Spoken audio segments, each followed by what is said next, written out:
அனைவருக்கும் வணக்கம்.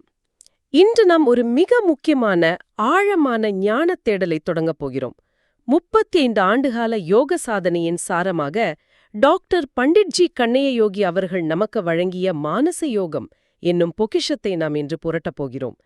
இந்த நூல் வெறும் தத்துவம் அல்ல, இது ஒரு மனிதன் தன் மனதை எப்படி ஒரு கருவியாக மாற்றி வாழ்க்கையை தன் வசப்படுத்தலாம் என்பதற்கான நேரடி வழிகாட்டி. அம்மத்தூர் ஆத்மயோக ஞானசபா மூலம் உலகெங்கும் பரவிய இந்த யோக ரகசியங்கள் இன்று நமக்கான ஒரு பாடமாக மாறப்போகிறது. இப்போது நாம் இந்த நூலின் 11ஆம் அத்தியாயத்திற்குள் நுழையப் போகிறோம். ஆமாம், நேயர்கள் எல்லாரையும் இந்த ஒரு ஆழமான அலசலுக்கு நான் வரவேற்கிறேன். இப்ப நாம பேச போற இந்த விஷயம் வெறும் ஒரு தத்துவ சொற்பொழிவு கிடையாது. இது உங்க அன்றாட வாழ்க்கையை கண்டிப்பா, ஏன்னா இது நம்ம டே டு டே லைஃப் சம்பந்தப்பட்ட விஷயம். எக்ஸாக்ட்லி நீங்க உலகத்தை பார்க்கிற விதத்தையே அடியோடு மாத்த போற ஒரு கருத்தாக்கம் இது.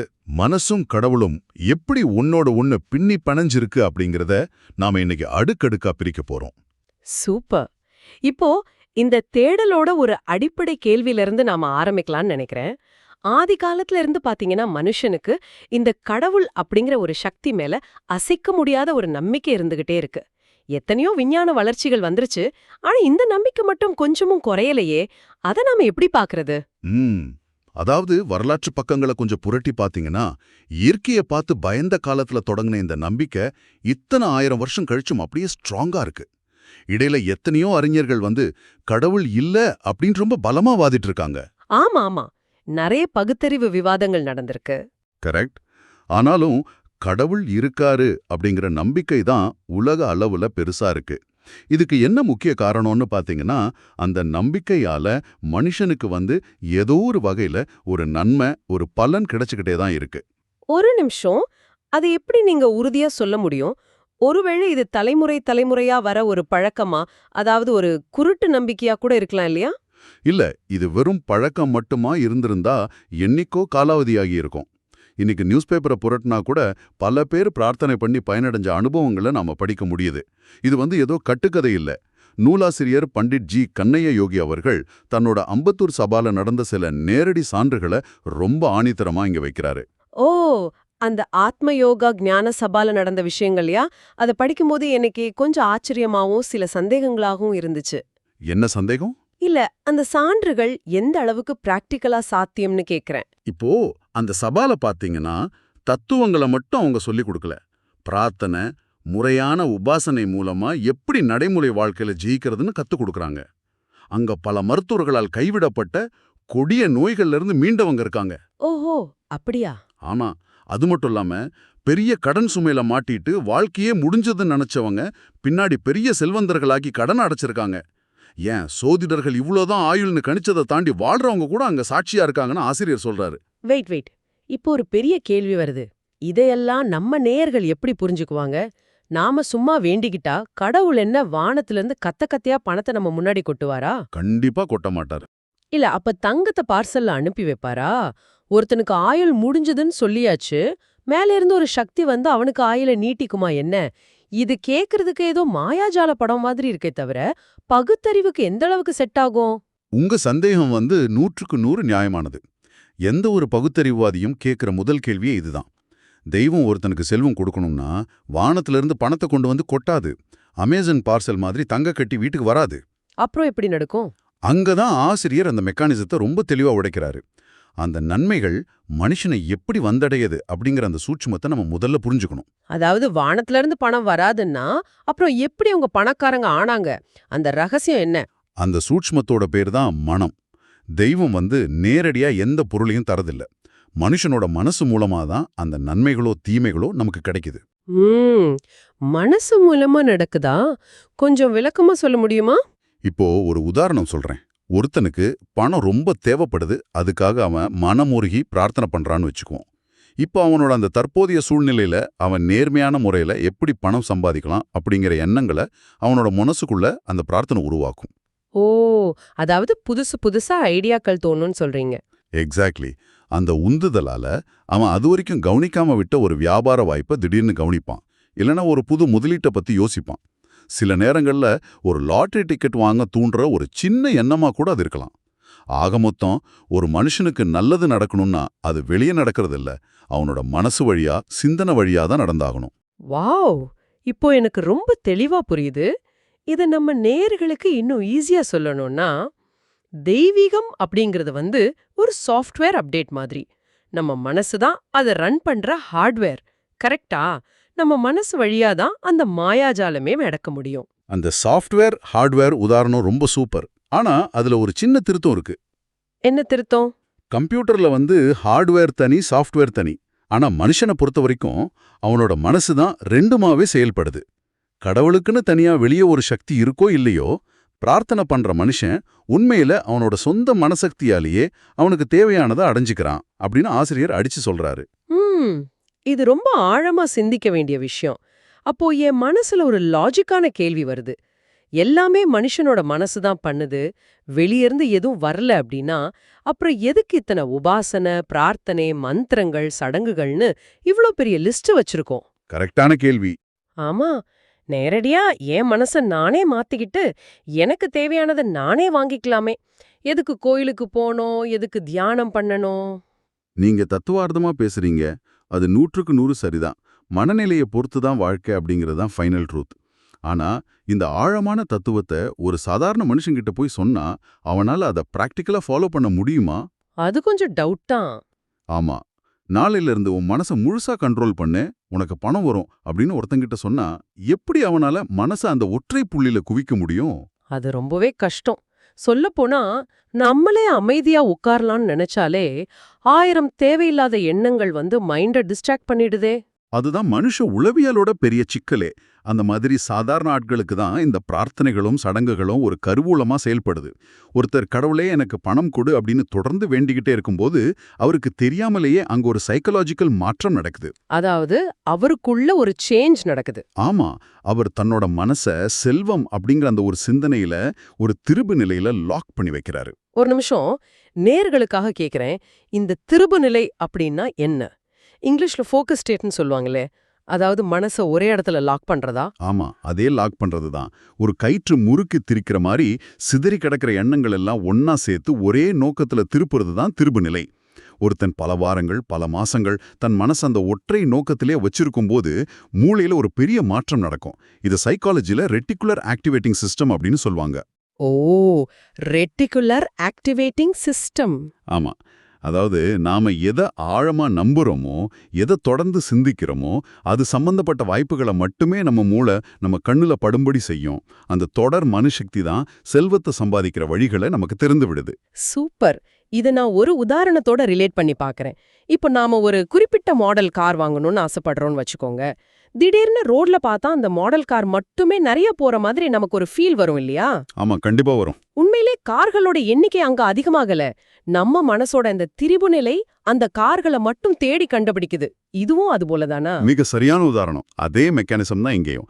செல்வத்தை தேடுற மனசு செல்வத்துக்கான வாய்ப்புகளை அப்படியே மேக்னெட் மாதிரி இருக்கும். அப்படியா? அப்போ நோயை குணப்படுத்துறதுலயும் இதே தத்துவம் தானா? ஒருத்தர் கடவுளே என் நோயை சரி பண்ணு அப்படின்னு வேண்டும்போது வெறும் எண்ணம் எப்படி உடம்புல இருக்கிற ஒரு கட்டியோ ஒரு வியாதியோ குணப்படுத்த முடியும்? இது கேட்கறதுக்கு இன்னமும் கொஞ்சம் மாயாஜாலமா தானே இருக்கு. இல்ல, இது மாயாஜாலமே கிடையாது. இது பியூர் சயின்ஸ். இப்போ ஒருத்தன் உடம்பு சரியில்லாம படுத்திருக்கான் அப்படின்னா அவன் மனசு ஃபுல்லா பயம், வலி, மரணம் இத பத்தின நெகட்டிவ் எண்ணங்கள் தான் ஓடிட்டு இருக்கும். ஆமா, அந்த டைம்ல பாசிட்டிவா யோசிக்கிறது கஷ்டம்தான். அந்த நெகட்டிவ் எண்ணங்கள் உடம்புல கார்டிசோல் மாதிரியான ஸ்ட்ரெஸ் ஹார்மோன்களை அதிகமா சுரக்க வச்சு அவனோட நோய் எதிர்ப்பு சக்தியை காலி பண்ணிடும். ஆனா அவன் இறைவன் கிட்ட முழுசா சரணடைஞ்சு கடவுளே என்னை குணப்படுத்து அப்படின்னு மனமுருகி வேண்டும்போது அவன் மனசு ஆரோக்கியம் அப்படிங்கிற ஒரு பாசிட்டிவான குணப்பட்ட நிலையில திரிஞ்சு நிக்குது. அதாவது அவனோட அந்த பயம் போயிட்டு ஒரு ஆழமான நம்பிக்கை வந்துடுது. சரியா சொன்னீங்க. அந்த ஆழமான நம்பிக்கையால மூளையோட கட்டமைப்பே மாறுது. உடம்பு தன்னைத்தானே குணப்படுத்திக்கிற எண்டோர்ஃபின்ஸ் மாதிரியான பாசிட்டிவ் ரசாயனங்களை சுரக்க ஆரம்பிக்குது. அவனோட மனசக்தியாலேயே அந்த நோய் உடம்பு விட்டு விலகி போயிடுது. இது முற்றிலும் ஒரு உயிரியல் மற்றும் உளவியல் பூர்வமான உண்மை. நேயர்களே, இத கேக்குற உங்களுக்கும் இப்போ ஒரு பெரிய கிளாரிட்டி கிடைச்சிருக்கும்னு நினைக்கிறேன். ஆனா இப்போ எனக்கு ஒரு பெரிய சிக்கல் தோணுது. இத கேக்குற பல பேருக்கு இது நடந்திருக்கலாம். பல வருஷமா மக்கள் கோயிலுக்கு போறாங்க, தியானம் பண்றாங்க. ஆனா உங்க லைஃப்ல எந்த பெரிய மாற்றமும் நடக்கிறது இல்லையே. அது ஏன்? ரொம்ப முக்கியமான பாயிண்ட் இது. ஏன் கேக்குறேன்னா, கோயில்ல சாமி கும்பிடும்போது திடீர்னு ஐயோ வீட்ல கேஸ் ஆஃப் பண்ணினோமா அப்படின்னு ஞாபகம் வரும் இல்லையா? அதனால தான் எந்த பலனும் கிடைக்கலையா? எக்ஸாக்ட்லி. இதுதான் நூலாசிரியர் சொல்ற மிக முக்கியமான எச்சரிக்கை. மனச குவிக்காம செய்யற எந்த பிரார்த்தனையும் பலன் தராது. நிறைய பேர் உபாசனை பண்றேன்னு உதட்ல மந்திரத்தை சொல்லுவாங்க. ஆனா மனசு நாளைக்கு கட்ட வேண்டிய கரண்ட் பில்ல பத்தியோ இல்ல வேற ஏதோ ஒரு பிரச்சனைய பத்தியோ யோசிச்சுட்டு இருக்கும். ஆமா, இது சாதாரணமா எல்லாருக்கும் நடக்கிறது தானே. இப்படி மனசு கொஞ்சம் கூட ஈடுபடாம பல காலமா தவம் செஞ்சா கூட ஒரு பைசாவுக்கும் பிரயோஜனம் இருக்காதுன்னு ஆசிரியர் சொல்றாரு. இதுக்கு நம்ம முன்னோர்கள் ஏதாவது தீர்வு சொல்லிருக்காங்களா? வெறும் சடங்குகளை தாண்டி இந்த மனசை எப்படி ட்ரெயின் பண்றது? அருமையா சொல்லிருக்காங்க. அது ஆசிரியர் ஒரு முதுமொழி மூலமா விளக்குறாரு. மனமது செம்மையானால் மந்திரம் செபிக்க வேண்டாம். இதுக்கு என்ன அர்த்தம் தெரியுமா? ஒருத்தனோட மனசு முழுசா ஒருமுகப்பட்டுருச்சுன்னா அவனுக்கு எந்த மந்திரமும் தேவை கிடையாது. வாவ், எவ்ளோ ஆழமான வார்த்தைகள். ஆமா, மண்கருத்தோட வடிவளாக்கலையே மனச மாத்துனா மட்டும்தான் பலன் கிடைக்கும். ஒவ்வொரு தடவை மந்திரத்தை சொல்லும் போதும் அந்த மந்திரத்தோட பொருளாகவே தன் மனசை திருச்சி வைக்கிறவன் ரொம்ப சீக்கிரமாவே அந்த மந்திர சித்தியை அடைஞ்சிடுவான். ஆஹா, மந்திரம் அப்படிங்கிறதும் பிரார்த்தனை அப்படிங்கிறதும் நம்ம மனசை ஒருமுகப்படுத்துறதுக்கான ஒரு டூல் தான், ஒரு கருவி தான். அதை வச்சு வானத்திலிருந்து எந்த தேவதையும் குதிச்சு வரப்போறதில்ல. நமது சொந்த மனசக்தி தான் எல்லாத்தையும் சாதிக்குது. 100க்கு 100 உண்மை. அப்போ நாம இப்போ இந்த தேடலோட உச்சக்கட்டத்தை நெருங்கிட்டோன்னு நினைக்கிறேன். என் மனசுதான் எனக்கு செல்வத்தை தருது, என் மனசுதான் நோயை குணப்படுத்துது அப்படின்னா, அப்போ வெளியிருந்து எனக்கு அருள் கொடுக்கற அந்த கடவுள் யாரு? இதுதானே இருக்கிறதுலே ரொம்ப பெரிய கேள்வி. கண்டிப்பா. இந்த இடத்துல தான் நாம இந்திய தத்துவ மரபோட மிக உன்னதமான ஒரு மகா வாக்கியத்தை கையில் எடுக்கணும். அகம் பிரம்மாஸ்மி, அதாவது நானே பிரம்மம். அப்புறம் சர்வம் பிரம்மமயம் ஜகத், எல்லாம் பிரம்மமயமே. இந்த வாக்கியங்கள் என்ன சொல்லுதுன்னா, சக்திகள் எங்கிருந்தோ வானத்திலிருந்து இறங்கி வரல, மனுஷனுக்குள்ளேயே உறங்கி கடந்து விழிப்படைஞ்சு செயல்நிலைக்கு வருது. அதாவது மனிதனேதான் கடவுளா? ஆமா, மனிதனேதான் கடவுள் அப்படிங்கிற ஆழமான உண்மையை தான் ஆசிரியர் இங்கு உடைக்கிறாரு. இத கேக்குறதுக்கே எனக்கு ரொம்ப பிரமிப்பா இருக்கு. ஆனா இங்க ஒரு முரண்பாடு தோணுது எனக்கு. இவ்ளோ பெரிய சக்தி நமக்குள்ளேயா இருக்கு, நாமே தான் கடவுள் அப்படின்னா, அப்புறம் ஏன் மனுஷன் தன்னை ஒரு விதியோட கைப்பாவையா நினைச்சு தவிச்சிட்டு இருக்கான்? ஏன் தினமும் பயப்படுறான்? தங்கிட்ட ஒரு சக்தியும் இல்லைன்னு ஏன் ஃபீல் பண்றான்? இந்த புதிர் அவிழ்க்கணும்னா நாம மாயை அப்படிங்கிற கான்செப்டுக்குள்ள நுழையணும். இந்த மாயை காரணமா தான் மனுஷனால தன்னையே கடவுளா நம்ப முடியல. மாயைனா என்ன? ஏதோ மந்திர தந்திரமா? இல்ல, மாயேனா மந்திரம் கிடையாது. தன்னை சுத்தி இருக்கிற உலகம் வேற, தான் வேற அப்படின்னு மனுஷன் நம்புறான் பாத்தீங்களா, அதுக்கு பேர் தான் மாயை. தன்னோட உண்மையான வலிமைய முழுசா மறந்துட்டு தான் வரம்புகளுக்குள்ளேயே தன்னை சுருக்கிக்கிறது தான் மாயை. இதை நம்ம நேர்களுக்கு இன்னும் கிளியரா புரிய வைக்க ஒரு சின்ன உதாரணம் சொல்ல முடியுமா? கண்டிப்பா. இப்போ நீங்க நைட்டு தூங்கும்போது ஒரு கனவு காண்றீங்கன்னு வச்சுப்போம். அந்த கனவுல ஒரு பெரிய சிங்கம் உங்களை துரத்துது. நீங்க பயந்து ஓடுறீங்க. இப்போ சொல்லுங்க, அந்த கனவுல வர்ற சிங்கம், அந்த காடு, உங்க பயம், இது அத்தனையும் உருவாக்குனது யாரு? என்னோட மனசுதான் உருவாக்குச்சு. ஆனா கனவுக்குள்ள இருக்கும்போது உங்களை ஒரு பலவீனமான ஆளாகவும், அந்த சிங்கத்தை உங்களை அழிக்க வந்த ஒரு வெளியில இருக்கிற சக்தியாகவும் நீங்க நம்புறீங்க இல்லையா? ஆமா ஆமா, கனவு கலையற வரைக்கும் அந்த பயம் உண்மையாவே தானே இருக்கு. அதேதாங்க இங்கேயும் நடக்குது. இந்த முழிச்சிட்டு இருக்கிற நிலையிலையும் மனுஷன் தன்னை ஒரு சின்ன துரும்பா நினைச்சுக்கிறான். தன் மனசோட அபார சக்தியை மறந்துடுறான். அந்த மறதிக்கு பேர் தான் மாய. அதனால தன்கிட்ட இருக்கிற அந்த கடவுள் தன்மைய அவன் நம்ப மறுக்கிறான். ஓஹோ, அப்போ பிரார்த்தனை பண்ணும்போது என்ன நடக்குது? அவன் பிரார்த்தனை பண்ணும்போது தன்னை மறந்து முழுமையா இறைவன்கிட்ட சரணடைறான். அப்போ அவனுக்குள்ள இருக்கிற அந்த உள்ளுரை தெய்வம் முழிச்சுக்குது. ஆனா மனுஷன் என்ன நினைச்சுக்கிறான்னா, எங்கிருந்தோ கடவுள் எனக்கு அருள் பண்ணிட்டாரு அப்படின்னு நம்பி முழு பலனையும் அனுபவிக்கிறான். ரொம்ப ஆச்சரியமா இருக்கு. மனுஷன் தன்னை ஒரு பலவீனமான ஆளா நினைக்கிறதுக்கும் அவனோட மனசுதான் காரணம். அதே சமயம் பிரார்த்தனை மூலமா எல்லாத்தையும் சாதிக்கிறதும் அதே மனசுதான். அப்போ பிரபஞ்ச மனசும் மனித மனசும் ஒண்ணுதானா? நிச்சயமா ஒண்ணுதான். வேதங்கள் என்ன சொல்லுதுன்னா, கடவுள் நினைத்தார், கடவுள் கண்டார் அப்படின்னு சொல்லுது. இதையெல்லாம் வச்சு பார்க்கும் பொழுது கடவுள் அப்படிங்கிறது மனுஷனுக்குள்ள செயல்படுற அந்த மனம் போன்றதுதான் அப்படிங்கிறத நாம ஒத்துக்கிட்டு தான் ஆகணும். கண்டிப்பா. கீதையில கூட பகவான் கிருஷ்ணர் என் மாயையால் இந்த பிரபஞ்சத்தை ஆக்கி அலைக்கழிக்கிறேன் அப்படின்னு சொல்லும்போது அந்த மாயைக்கு ஆதாரமா அவர் சொல்றது தன்னோட மனசு தான். மனசோட இயக்கங்கள் தான் இங்க எல்லாமே. ஓ, மனசோட இயக்கங்கள். ஆமா, மனசோட ஒரு இயக்கம் தான் மாயை. அதே மனசோட இன்னொரு இயக்கம் தான் ஞானம். ஒரு இயக்கம் அருள் அப்படின்னா இன்னொரு இயக்கம் மருள். ஒரே மனசு தான். அதோட இயக்கத்தை பொறுத்து அது தெய்வமாவும் மாறுது, நம்மள மயக்கிற மாயையாவும் மாறுது. அதனால இந்த குழப்பமும் இல்லாம மனமே கடவுள் அப்படிங்கறத நாம ரொம்ப திட்டவட்டமா பதிவு செஞ்சாகணும். What a revelation! இது உண்மையாவே ஒரு பெரிய விடுதலை உணர்வை தருது. நாம வெளிய தேடிக்கிட்டு இருந்த எல்லாமே நமக்குள்ளேயே நம்ம மனசாவே இருக்கு அப்படிங்கிறது ரொம்ப பெரிய ஒரு பாய்ச்சல். சரி, இந்த தேடலை நம்ம எப்படி கன்க்ளூட் பண்ணலாம்? மூல நூலோட அந்த ஃபைனல் மெசேஜ் நேயர்களோட மனசுல பதியும்படி சொல்லணும்னா அது இதுதான். ஒரு மனுஷன் இந்த பிரபஞ்சத்தையே முழுசா தெரிஞ்சு வச்சிருந்தாலும், செவ்வாய் கிரகத்துக்கு விண்கலமே அனுப்புனாலும், தன்னை யாருன்னு அவன் அறியல அப்படின்னா அந்த அறிவால எந்த ஒரு பிரயோஜனமும் கிடையாது. உன்னை நீ அறி அப்படின்னு நம்ம முன்னோர்கள் சொன்னதோட உண்மையான அர்த்தமே இதுதான். தன்னை அறியணும். ஆமா, தன்னை அறிய ஒரு மனுஷன் முதல்ல தன் மனசை அறியணும், தன் மனசோட சக்தியை முழுசா புரிஞ்சுக்கணும். அதுவே உண்மையான ஞானம். சூப்பர். நேர்களே, நம்ம மனசு தான் கடவுள்னும், நம்ம எண்ணங்கள் தான் நம்ம வாழ்க்கைய செதுக்குற நிஜமான பிரார்த்தனைகள் அப்படின்னும் நம்ம இன்னைக்கு ரொம்ப ஆழமா உணர்ந்துகிட்டோம். அப்படியென்றால் இதை கேட்டுக்கிட்டு இருக்கிற உங்களுக்கு ஒரு சிந்தனைய முன்வச்சு நான் இதை நிறைவு செய்ய விரும்புறேன். சற்று சிந்தித்து பாருங்கள். இந்த நொடியில் நீங்கள் உங்கள் ஆழ்மனதில் ஓடிக்கொண்டிருக்கும் எண்ணங்கள் மூலமாக உங்களுக்கு தெரியாமலேயே எப்படிப்பட்ட ஒரு எதிர்கால உலகத்தை உங்களுக்காக உருவாக்கிக் கொண்டிருக்கிறீர்கள்? உங்கள் மனம் என்ற கருவூலத்தில் நீங்கள் எதை சேமித்து வைக்கிறீர்கள்?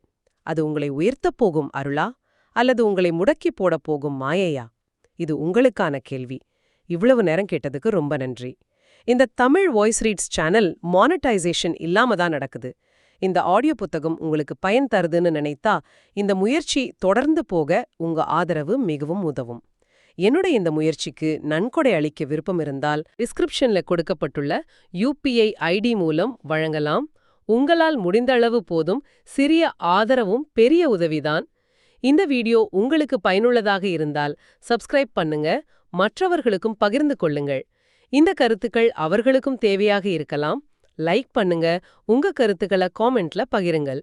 மனப்பூர்வமான நன்றி.